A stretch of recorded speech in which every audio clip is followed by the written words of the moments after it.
selama ini kan banyak tuh yang bertanya, kok ketika termasuk Prabowo juga yang mengklaim bahwa ketika saya pollingnya tinggi, kenapa isu HAM ini selalu diangkat? Lah dia selama menjadi presiden ini kan berapa kali pilpres kan selalu ikut.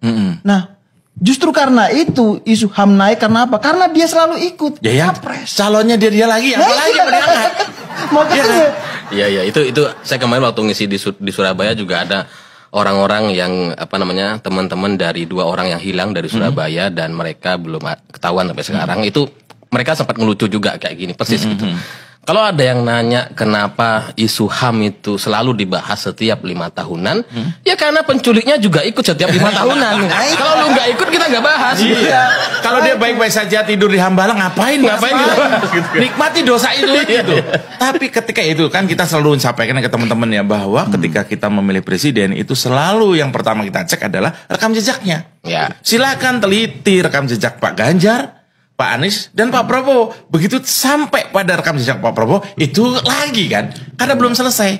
Maka waktu debat kemarin itu kita termasuk yang mengapresiasi ketika Pak Ganjar secara tegas menyatakan bahwa urusan kejahatan HAM itu harus dikelarkan. Oh ya. Jaga-jaga.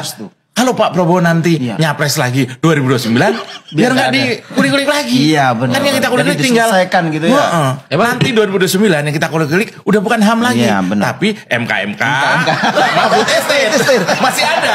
Tapi emang tahun 2029 masih bisa berdiri. Rencananya, dia kan pakai segala cara kan. Mungkin kan kalau nggak bisa berdiri bisa dengan tidur. Kalau tidak dengan tidur nggak bisa dengan gerakan mata, ya kan? Waduh. Semalam saya tuh dikritik karena gini, karena saya bilang bahwa pemimpin yang tidak bisa berdiri itu ya memalukan, saya bilang.